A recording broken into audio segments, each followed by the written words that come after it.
You're on.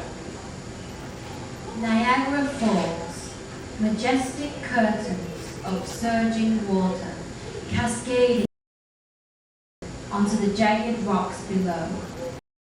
It roar like rolling thunder, a tidal wave of sound reverberating off, both powerful and soothing, a baby to sleep. Mist, floating high into the sky, the plumes of gossamer silk, meeting the rays of the sun, forming radiant rainbows, each a crescent of dazzling colors like a tiara of diamonds, adorning the head of a royal queen. For Niagara Falls is nature's gift to humanity, her splendor unmatched, her beauty sublime, to be admired and treasured like a priceless gem for all time. Yeah, I like that. Next. It's a grimy city, crowded, congested, filthy, people pushy, indifferent, sometimes nasty. It's a noisy city, lots of cars, lots of buses, lots of trucks, a cacophony of sights and sounds, irritating to the eyes, disturbing to the ears, indeed insulting to all the senses and bodily organs, especially the brain, which can barely cope with all the pressure and sometimes breaks down. Yet, despite the grind, despite the noise, despite everything that makes life in the city cold and hard, there are mornings when the sun shines through the clouds like a glowing beacon on a fog-shrouded beach, creating streams of light that beam to the earth and illuminate the sky, producing a vista of beauty that brings tears of joy to the hardened city dweller and makes life once again worth living. Go! Yeah! I like that.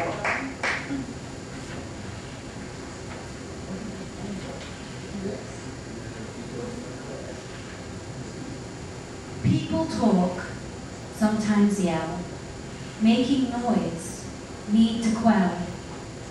People work, sometimes slave, losing sleep, but cannot save. People fight, sometimes flee, losing peace, never free. People laugh, people cry, want relief, but the wells all dry. People seek, sometimes find, they get upset and want to hide. People scream and argue too. It's not so nice and not so cool. People dream and have ideas for a better life that's full of cheer. Excellent.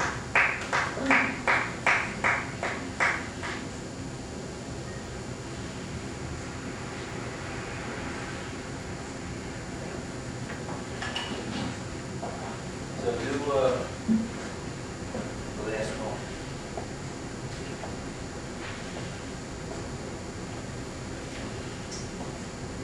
Don't be angry. Don't be sad. Just be happy. Just be glad. Life flows on, just like a stream. It passes by, like a sleeper's dream. You walk your dogs, and you pet your cats. It gives you pleasure that you hope will last. So when you chat, just keep in mind that life's a flowing down the river of time. Excellent.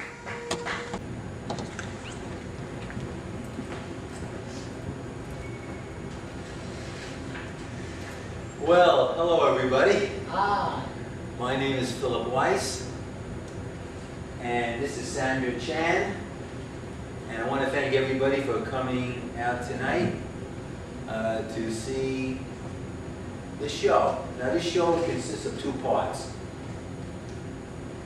A recitation of poetry, followed by the narration of a short story, Sandra the Angry Turtle. Okay? Now, I want to ask somebody, I want to ask everybody here, how many of you have ever gone to a poetry recitation? Okay, very good. Okay, two. And somebody else, he doesn't even remember. Okay. Now, it may surprise you that even if you've never gone to a poetry recitation, poetry recital, I should say, you know, you probably still hear poetry just about every day. Now, whenever you hear a song, most popular songs are actually poems. They're ballads. And they're poems that are, you know, put to music. Let me give you a couple of examples, okay? Like, for instance, Alexander's Ragtime Band. That's actually, the lyrics are actually a poem. It's a ballad. Are any of you familiar with that song? Okay, let me sing it for you. Come on in here, come on in here, Alexander's Ragtime Band. Come on in here, come on in here, it's the best band in the land. He can play a bugle call like you never heard before. So natural that you want to go to war. It's just the bestest band what have. Oh honey lamb, come on along. Come on along, let me take you by the hand. To the man, who's the leader of the band. And if you care to hear that Swanee River play in ragtime, come on in here, Alexander's Ragtime Band. You see, that's a ballad, that's a poem, that's actually a poem. Let me sing you one other familiar tune, that's also a poem. Yankee Doodle Dandy. I'm a Yankee Doodle Dandy, a Yankee Doodle do or die, a real live nephew of my Uncle Sam, born on the 4th of July. I have a Yankee Doodle sweetheart, she's my Yankee Doodle joy. Yankee Doodle came to London just to ride the ponies. I am that Yankee Doodle boy. Thank you very much. That's actually a poem. So, without further ado, we're going to present to you a recital of 11 poems that have been written by me. And these are very nice poems, and I hope you enjoy the recital. So, without further ado, I will ask Sandra to recite the first poem. And the title of that poem is Change. I am getting older. Friends disappear. Neighborhoods vanish. Relationships become vague memories from a distant past. What used to be important to me is trivial now. What I never used to think about now moves me to tears. Sometimes from sadness, more often from fear. Change is relentless, like the flowing torrents of a mighty river, never stopping, never ending, always rushing by, inexorably shaping my life. That was wonderful. That was wonderful. Now the next poem will be, what do sea lions dream about? The sea lions, admirable creatures, swimming to and fro, posing for the crowd, barking for attention. At feeding time, Throngs of people gather to admire them for their strength, their form, their gracefulness, their enjoyment of life. But when the zoo closes and the visitors leave, and the attendants go home, and all is quiet, and the sea lions go to sleep, what do they dream about? The days when they roamed free in the seas? The days when they frolicked in the waves? The days when they swam with the whales? The days when they caroused with the polar bears? What do sea lions dream about? That was excellent. I wonder what sea lions dream about. You know, the reason why I wrote that poem is I went to the Bronx, not the Bronx Botanical, no, actually the Bronx Zoo, where they have a group of sea lions. And these are really magnificent creatures. And you see them swimming around in this huge water tank. And they're wild, and these are not domesticated animals, and they're big. It's like they have the body of a walrus and the head of a dog, okay? And I was watching them, and I was very fascinated, about the way they behaved, the way they were swimming, and I was wondering, what would it be like for them to be swimming out there in the open, instead of being confined in that tank. So I wrote a poem. Now the next poem will be Journey of Life. I am on a journey of life, a journey I travel alone.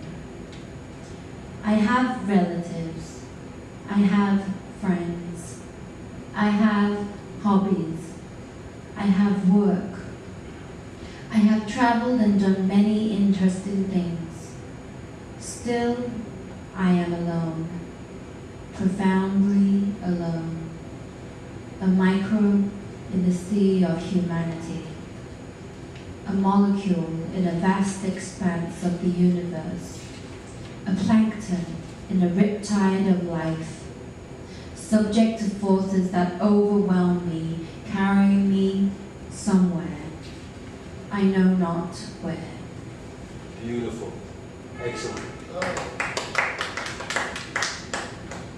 Now the next poem will be the Williamsburg Bridge, but before Sandra starts, I want to just give you a little bit of background about that poem.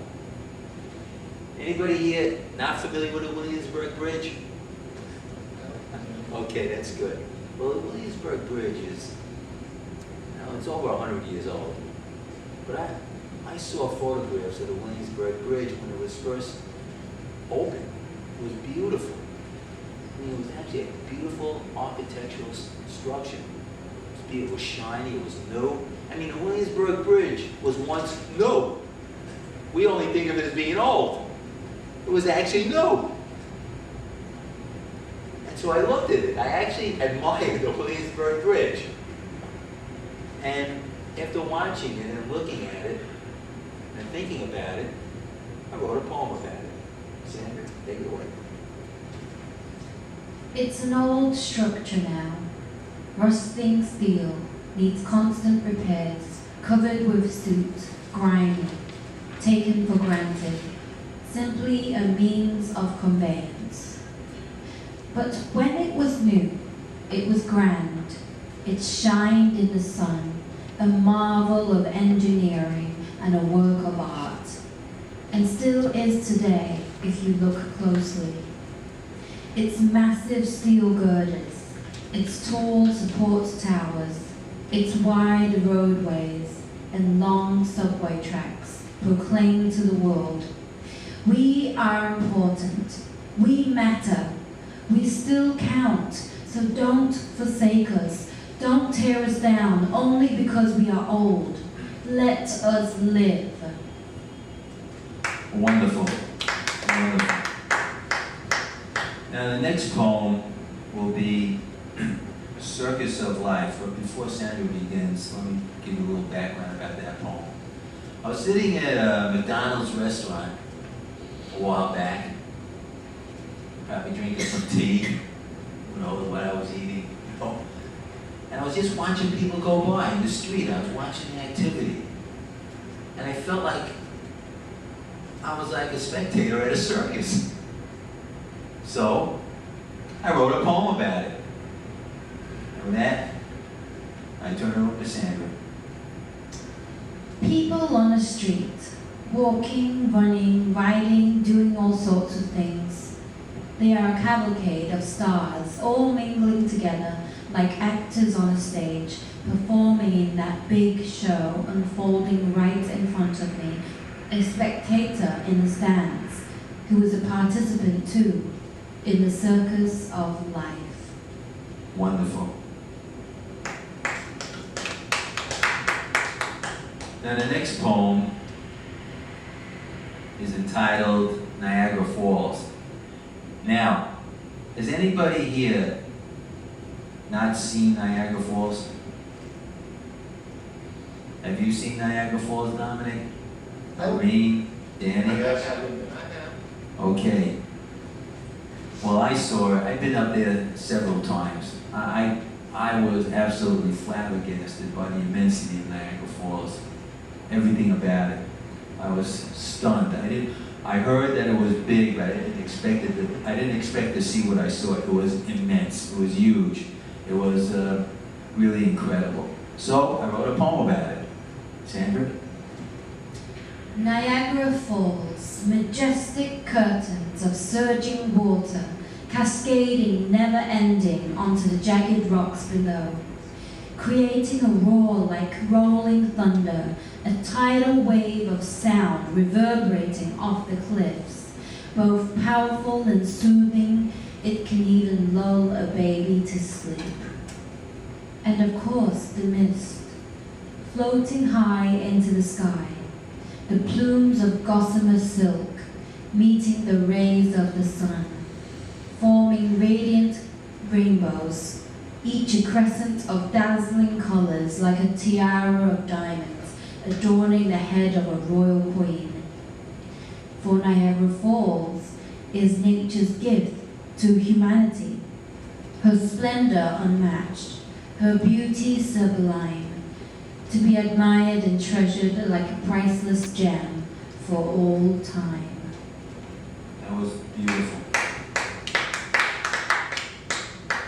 Now the next poem is entitled New York Sunrise. Now, I wrote that poem under somewhat negative circumstances, which then became positive. I happened to be going to work. I worked at Bellevue Hospital, and I was feeling pretty lousy. Wasn't in a good mood. The weather was overcast. I didn't really feel like going to work that day. And so as I was walking to Bellevue, I was walking near the FDR Drive. It was in the morning. And I was in a really bad mood. But then all of a sudden the clouds, opened up. And the rays of the sun shone onto the East River. And it was magnificent. It really turned me around. Turned around my attitude, and it helped me put things in a more positive light. With that in mind, Sandra? It's a grimy city, crowded, congested, filthy, people pushy, indifferent, sometimes nasty. It's a noisy city. Lots of cars, lots of buses, lots of trucks, a cacophony of sights and sounds, irritating to the eyes, disturbing to the ears, indeed insulting to all the senses and bodily organs, especially the brain, which can barely cope with all the pressure and sometimes breaks down. Yet, despite the grime, despite the noise, despite everything that makes life in a city cold and hard, there are mornings when the sun shines through the clouds, like a glowing beacon on a fog-shrouded beach, creating streams of light that beam to the earth and illuminate the sky, producing a vista of beauty that brings tears of joy to the hardened city dweller and makes life once again worth living. Excellent. Excellent. Has anybody ever seen, the light coming through the clouds? Have you ever taken the time to look at that? It's beautiful. Yes. It's beautiful. Now the next poem I'm going to recite, and it's entitled The Fan. Now this poem it's a rather cynical poem, but it also recalls happier days when things seem to be much simpler and much more honest. The Fan. Went to work, had a cup of brew. Saw the sports page and started feeling blue. Dredged up some memories of things from the past. When I was a kiddie, which I thought would always last. We went to the ball games, the tickets were cheap. Cheered for great players, who are the best in the heap. I remember when Mickey was the king of the roost. He and Maris went at it and gave baseball a boost. And then there was hockey, which we all really liked, with Andy and Gump, whose play caused delight. We went to see old hoops at the old Madison Square. So Jerry and Bill, they were the greatest in there. I recall the bald eagle who captained the team, coached by Al Sherman. It was a big blue machine. They went up against Green Bay, but twice did they lose. It's now all forgotten, but back then it made news. Now, many years later, things really have changed. The players are juiced up and are really depraved.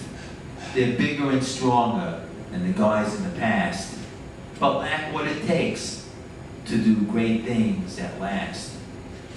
They can set all the records to their utmost content, but forever there'll be questions whether their stats are legit. Because what it comes down to is a matter of trust. Is the player a cheater and just one big bust? Maybe the problem goes beyond the ballpark. Perhaps we have to look at what's going on inside us. The players and owners are in society too. And if they are cheating, what are we supposed to do? The players are heroes. That is what we are told. They're supposed to do great things and act really bold. Times have changed greatly. Expectations are high.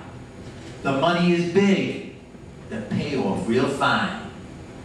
As long as the fans are willing to pay, the players will do things to make sure they make hay. Because what it comes down to is what the fans want. The cheating will cease when they finally say, enough.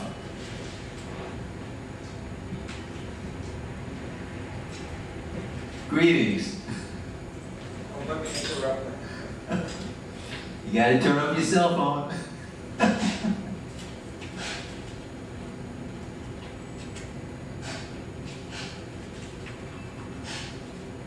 Now the next poem will be A Stranger in My Own Time.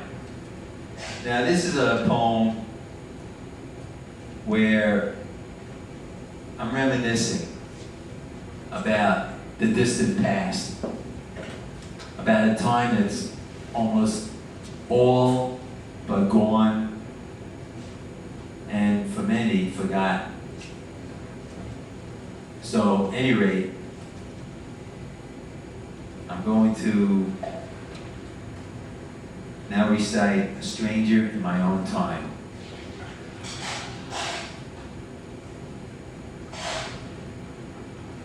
Remember when a subway ride cost 15 cents?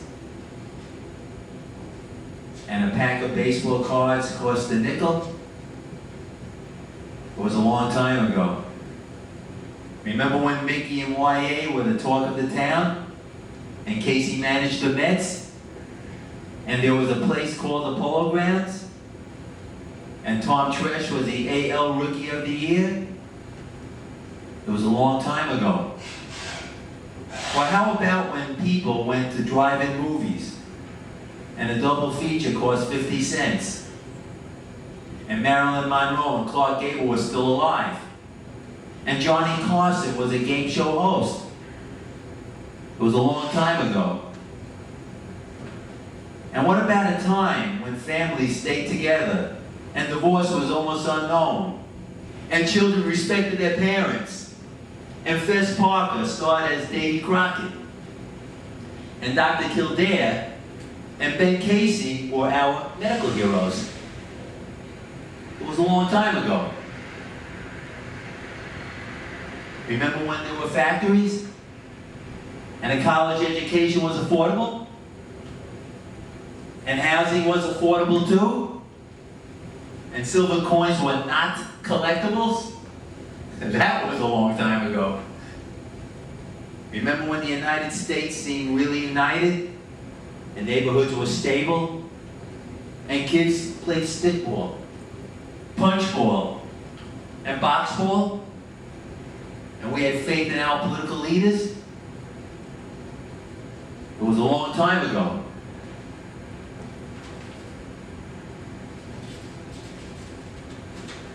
Remember when the military was respected and the policeman walked the beat and every daddy was a hero and breadwinner and our presidents were stalwart and the United Nations meant something and Alan B. Shepard was a national hero and Vietnam was just a name on a map? That was a long time ago too. Now everything has changed. And once what was is gone forever, transformed by time, and revealing in its wake a landscape full of landmarks now devoid of meaning, except for us. Mere monuments to a time long past, but not forgotten.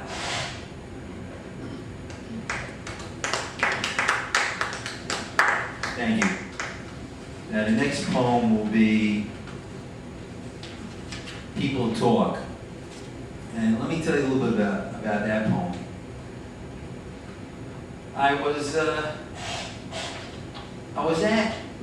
sitting at a computer and I was hearing people doing all kind of extraneous talking while I was at the computer, and I wound up actually being more interested in what the people were saying and less interested in what I was doing on the computer. So I wrote a poem about people talking. So Sandra, take it away. People talk, sometimes yell, making noise, need to quell. People work, sometimes slave, losing sleep, but cannot save. People fight, sometimes flee, losing peace, never free. People laugh, sometimes cry, want relief, but the wells all dry. People seek, sometimes find, they get upset and want to hide. People scream and argue too. It's not so nice, and it's not so cool. People dream and have ideas for a better life that's full of cheer. That was lovely. Now the next and last poem is entitled River of Time, which in some ways is my favorite poem. And what's even better is short. Okay? So, with that in mind, Sandra? Don't be angry. Don't be sad. Just be happy. Just be glad. Life flows on, just like a stream. It passes by like a sleeper's dream. You walk your dogs and you pet your cats. It gives you pleasure that you hope will last. So when you chat, just keep in mind that life's a-flowing down the river of time.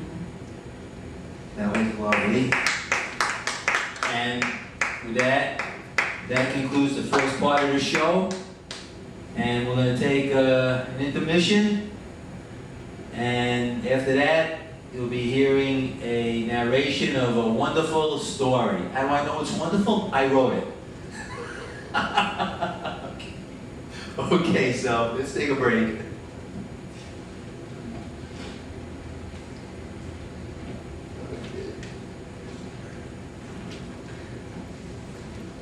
Funny thing, I can't turn off this mic.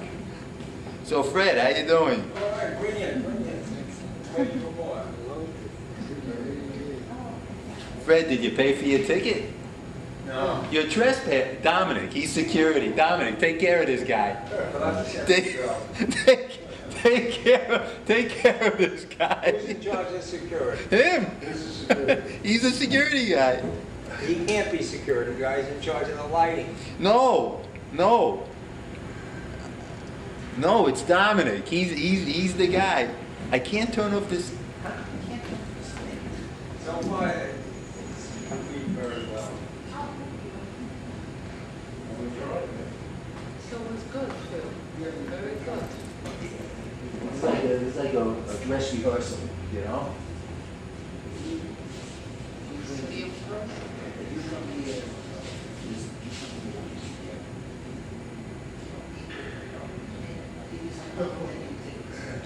It's nice. What happened?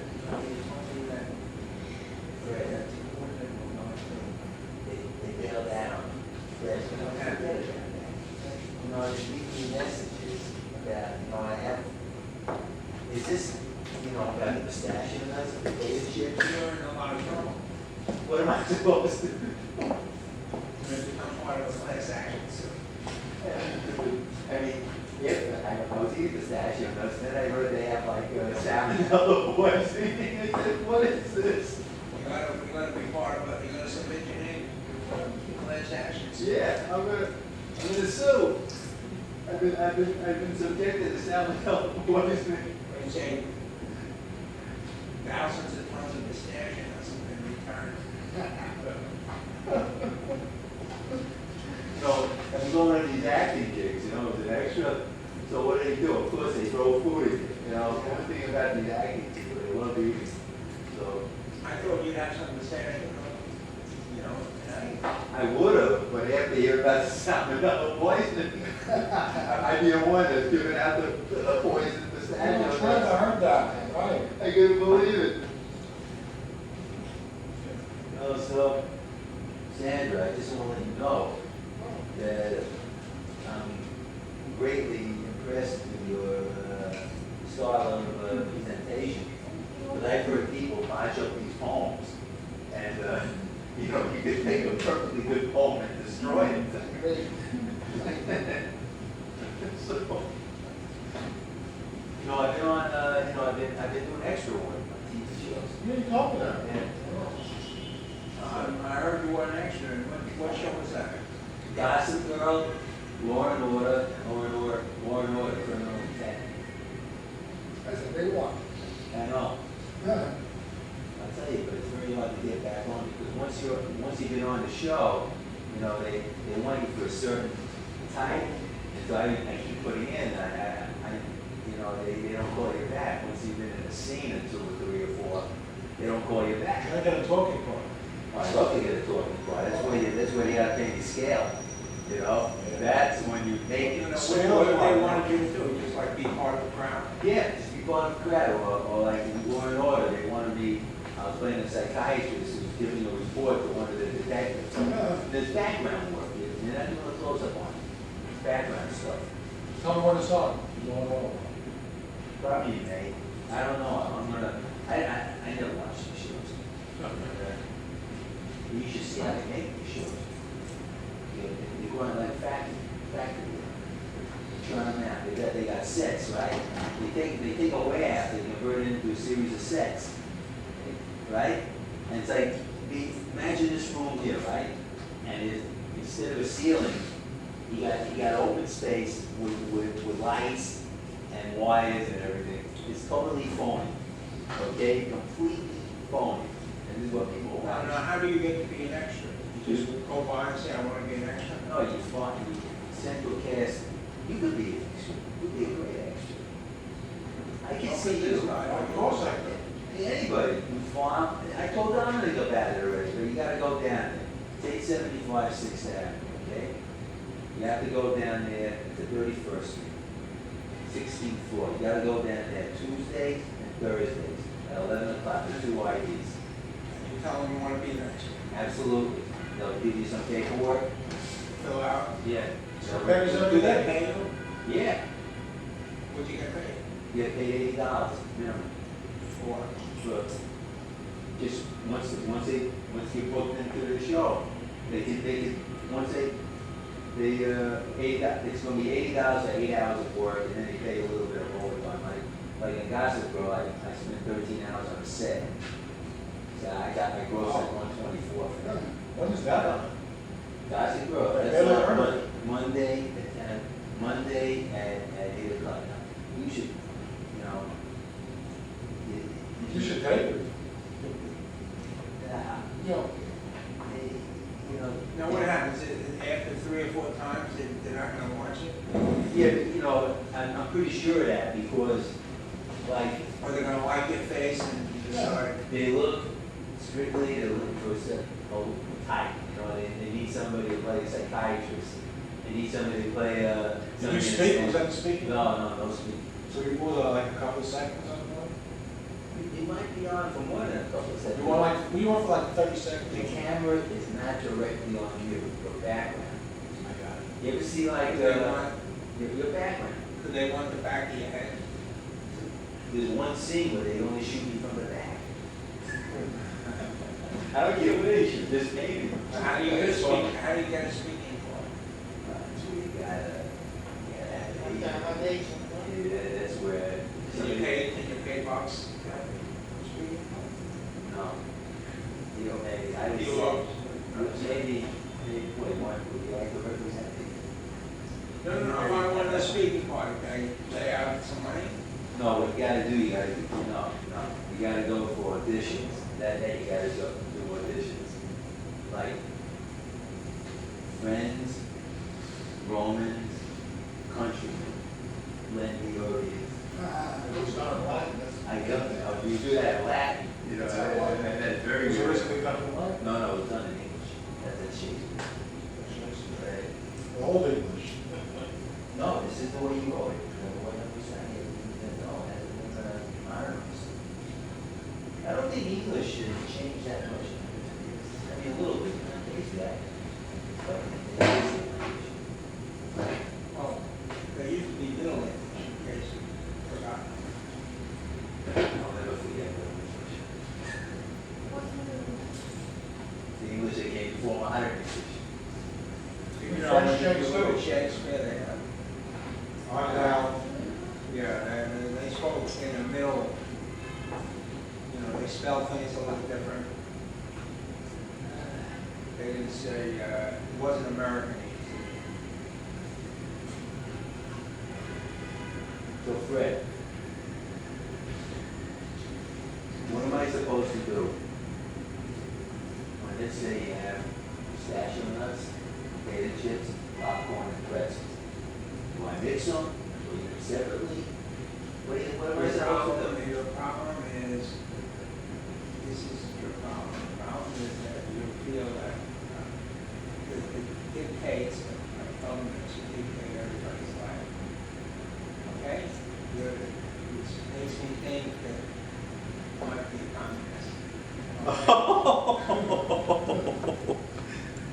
Okay, we're on. Okay, Fred, everybody, we're going to do the second part of the show now.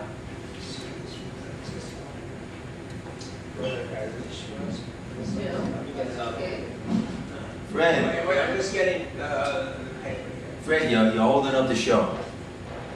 You're holding, and money is time, time is money.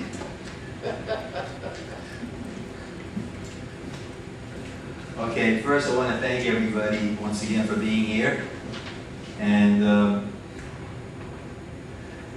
for the second part of the show, you will be hearing a rendition of an original story entitled Sandra the Angry Turtle. Now, has anybody here ever taken the time to give any thought about turtles? You ever? Would you mind?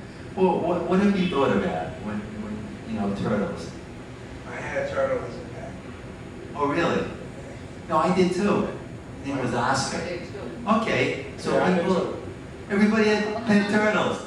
So that means when you hear the story about this turtle, you're going to better appreciate it. I'm very gratified to hear that. Because this is a story about a turtle. And the turtle's name is Sandra. And of course, this is purely coincidental here. So, anyway, without further ado, I shall narrate the story of Sandra the Angry Turtle. But before I do that, I'm going to sing a song. And the title of this song is The Art of Storytelling. The art of storytelling is very old indeed. It's more than saying mere words. It's about deep thoughts and dreams. The actor tells the story, the audience so does hear, about the lives and actions of spirits very dear. The imagination's fired, the lights go on so bright, as the essence of the story fills one with much delight. As you hear this story, please listen with both ears, for it's an allegory of life which is so dear. Thank you. Chapter 1. A beach can be a dangerous place, especially for a baby turtle. Lurking on the beach are many creatures that consider baby turtles a scrumptious delicacy. There are the hordes of crabs that attack the frail little newborns without mercy, killing and eating them by the score. But even more terrifying are the seagulls that patrol the sky, ever searching for a tasty, innocent toddler to devour. These rapacious carnivores swoop down from above and pounce on the tiny, helpless creatures without warning. For these poor little hapless babes, all alone and defenseless against powerful pincers and sharp beaks, the chance for survival is practically zero. But one baby turtle was determined to survive. That turtle's name was Sandra. She was a loggerhead sea turtle. Sandra was the last of a clutch of 100 eggs that her mother, Gertrude, had deposited in a nest she had dug on a stretch of a beach located on the eastern shore of Florida. Sandra's father, Carlos, was king of the sea turtles, but the king was nowhere to be found. Like all male turtles, his main role was to impregnate the female, an arrangement that met with the approbation of the males as long as they did not have to help build the nest. But Carlos was different. He cared. Gertrude remembered the time when she told him that he was going to be a father. He was overjoyed. "I'm going to be a father," Carlos exclaimed, elated. "I can't believe it. I'm so happy." "Well, it's true," Gertrude said calmly. "So when will the babies arrive?" Carlos asked. "In about a month." she replied. Where will you build a nest? Probably in Florida. Alarmed, Carlos exclaimed, Florida? Why there? I've swam by there many times, and the beaches there are filthy and dangerous and crowded with humans, and the seagulls there are vicious and nasty. Can't you build a nest somewhere else? Like where? Gertrude asked. Maybe in Puerto Rico or the Dominican Republic, Carlos suggested. The beaches there are wonderful, and the humans are so nice. I thought about that, Carlos, but those beaches are too far away, and I have to build a nest soon, or otherwise the eggs inside me will die. And Florida is the closest spot, so I guess that's where I'll have to go, Sandra insisted. Do you want me to go with you, Carlos asked, worried. No, this is something I must do alone, Gertrude replied firmly.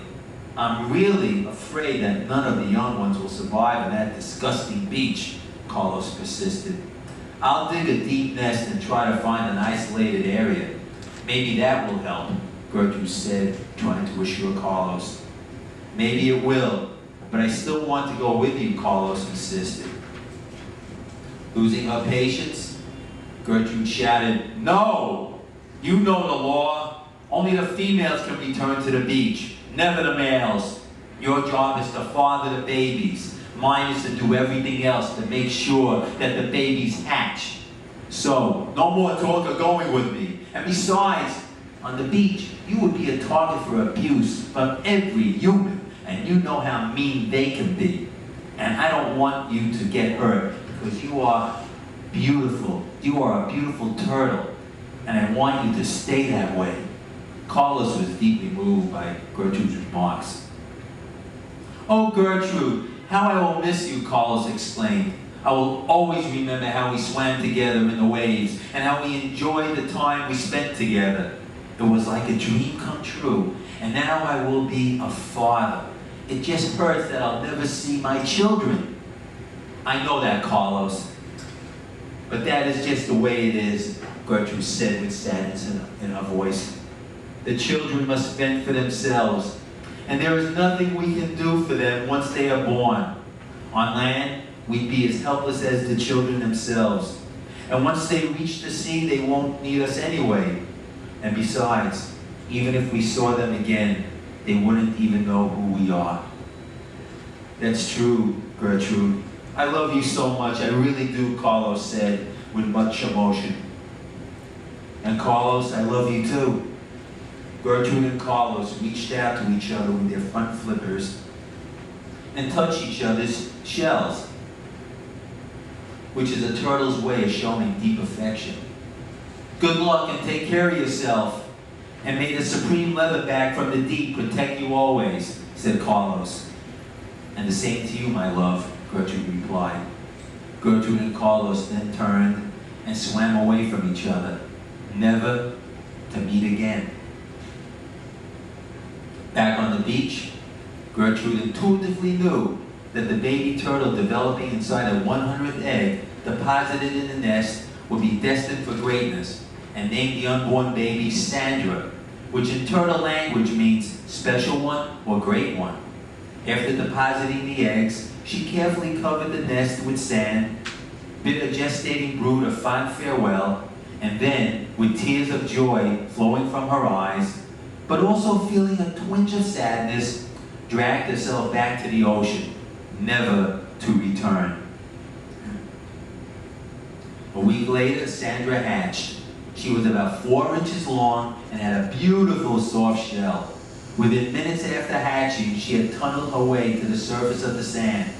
Upon reaching the surface, she saw that she was not alone.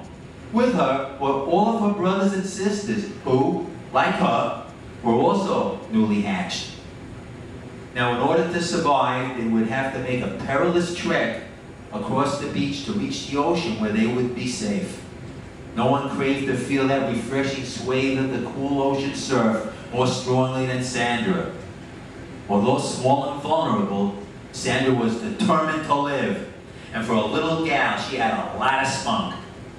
Boldly thrusting her legs deep into the sand, she began her journey to the ocean. With each step, she implored her brothers and sisters to make haste. "Let's go! Move quickly," she cried. "If we don't make it to the ocean, we will die." Undaunted by the dangers on the beach, Sandra, whose bravery was only equaled by her audacity, placed herself at the front of the group and led the march to the sea. Immediately after taking the lead, a young crab named Sonny jumped out of the sand and started to attack, but the crab was small and inexperienced in the ways of killing, and Sandra was able to fend off the marauder with little difficulty. "Get out of here," Sandra roared, and punched Sonny right in the nose. Sonny recoiled in pain and shock, not having expected the turtle to fight. "Why did you do that?" he asked. "You're not supposed to do that," Sonny said, feeling both indignation and embarrassment. "Says you," Sandra shouted mockingly. "I'm not going to die for you, and neither will any of my brothers and sisters, so get out of here now," she screamed. With that, Sandra kicked the hapless crab on his butt and watched as he scampered away, whimpering like a little baby. "I showed him who's boss," Sandra told her charges. "You sure showed him," they all agreed. But dealing with the seagulls proved to be a far more challenging task. From every direction, these dangerous and vicious denizens of the sky swooped down, picking off Sandra's brothers and sisters one by one. Sandra herself almost succumbed, but she was able to evade attack by crawling under a piece of wood that was embedded in the sand. From that vantage point, Sandra observed her brothers and sisters being systematically killed and eaten as they attempted to reach the ocean. The sight filled Sandra with rage, and seething with an anger that she could barely contain, she swore that one day she would take revenge on those creatures who had caused her kind so much misery and death. Why should turtles be treated so horribly, Sandra wondered, utterly infuriated. "We have a right to live too," she thought with great indignation and conviction. Finally, the carnage stopped. No more baby turtles could be found. The seagulls circled the beach one more time, looking for any isolated stragglers, and finding none, flew away. After the birds were gone, Sandra, now alone, crawled out from her hiding place and continued her now solitary march to the ocean. When she was about 40 feet away from the shoreline, she came across a carcass of one of the baby turtles, whose half-eaten body was now rotting in the sand. This gruesome sight made Sandra's blood boil with anger, and it reinforced her determination to one day make the beach safe for her kind. Suddenly, a huge crab appeared from behind a rock and charged straight toward her. This crab, whose name was Charlie, was big and powerful. Among his kind, he was known as the Prince of the Beach and the Lord of all the crabs. But Sandra did not know that, nor did she care. She just wanted to survive, and so she was forced to fight for her life. With one quick swoop, Charlie grabbed Sandra by one of his pincers and started pulling her toward his ugly, gaping mouth. But Sandra fought back.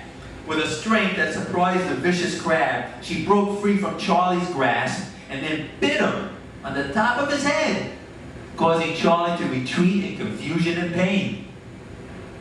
This was a truly amazing event. A baby turtle actually fighting the king of the crabs and winning. It was unprecedented. The other crabs on the beach took notice of this, and Sandra was bothered no more. Exhausted, but glad to be alive, Sandra finally reached the ocean. With the grim knowledge that all of her brothers and sisters were dead, her anger was boundless. But as soon as she entered the water, she felt immediate pleasure and relief. It was as if she was relieved of a tremendous and intolerable weight. She no longer had to crawl. She could now swim. Soon she came to know and admire the myriad creatures that inhabit the ocean.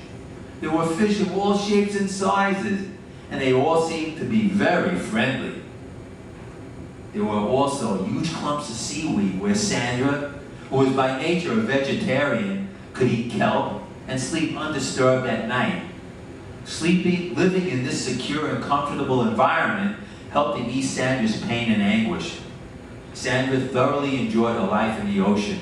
For her, it was a time of bliss. As the years passed, Sandra grew to be big and strong and beautiful. When she reached full maturity, she was an impressive and imposing sight to behold.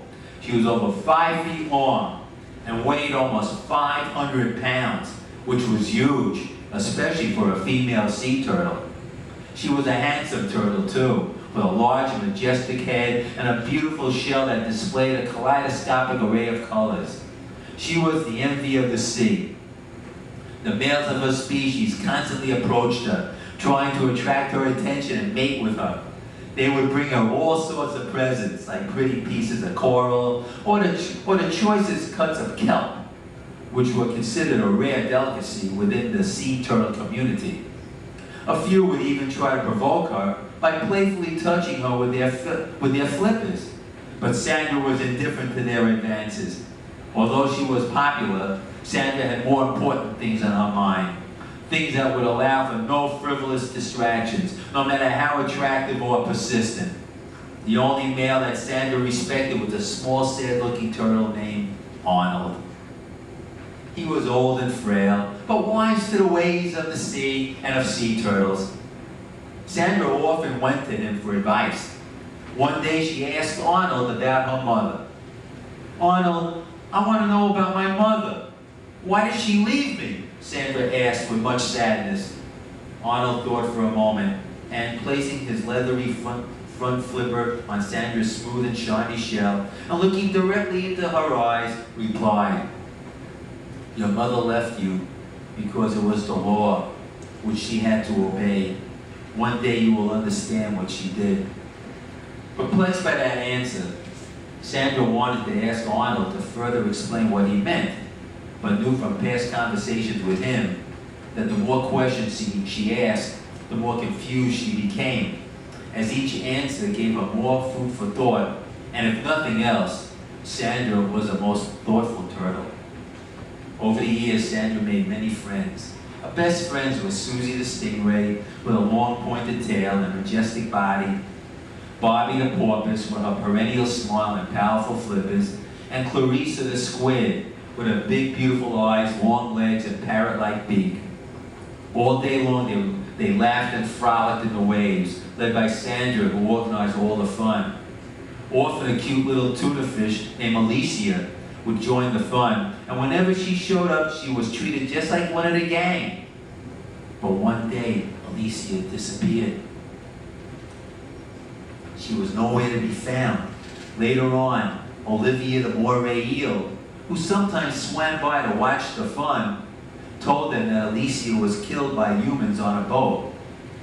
Olivia said that for reasons unknown to her, the humans seemed to have a special predilection for tuna, and described in stark detail how they killed Alicia with a spear right through the heart. Sandra and the others were deeply revolted and saddened by this horrible news, and stopped playing for an entire month while they were in mourning. But despite her popularity, Sandra lacked peace of mind, for she never forgot her vow. One day, while playing tag with Clarissa, Sandra suddenly turned away and started swimming west. Greatly surprised, Clarissa quickly swam over to Sandra and asked, "Why have you stopped playing?" Sandra stopped swimming and told Clarissa solemnly, "I have to return to the place of my birth." "But why?" Clarissa asked. "Everything you need is here," she implored. Sandra, becoming more emotional, responded, "I know, but I must keep my vow." "What vow?" Clarissa asked, perplexed. "It's something you won't understand," Sandra said sadly, with tears welling up in her eyes. "I thought we were friends," Clarissa said, now feeling hurt. "You're my closest friend, Clarissa," Sandra said. but I must leave now. I'll miss you, Clarissa said, and started crying. Sandra said, I'll miss you too, but I'll be back someday. I promise. Clarissa continued to cry as Sandra swam away, tears now flowing from her eyes. Despite her traumatic experiences on the beach, Sandra had a friendly, easygoing disposition. While growing up, she never hurt anyone and was always helpful to others. But while swimming back to the place of her birth, Sandra's personality dramatically changed. The anger, which had been long suppressed and almost forgotten, suddenly welled up from inside her and grew stronger and stronger with each passing day. This anger in turn fed the obsession that impelled her to swim on and on, completely oblivious to her surroundings or physical needs. One day, while gliding through the waves, Sandra had an unexpected encounter with a former childhood playmate, Larry, another loggerhead turtle who she had not seen in many years. Larry was born in the Dominican Republic. He had often talked about the warm sands and friendly creatures that inhabited the beaches there, a far cry from what Sandra had known in Florida. One day, Larry disappeared, which was not surprising because when they reach a certain age, male sea turtles leave their friends and live solitary lives, re-emerging only when driven by the overwhelming urge to mate. For Larry, the time to mate was now. And soon he was propelling himself through the water, determined to catch up to Sandra and satisfy the call of nature. As Larry approached, Sandra felt an unexpectedly strange feeling engulfing her.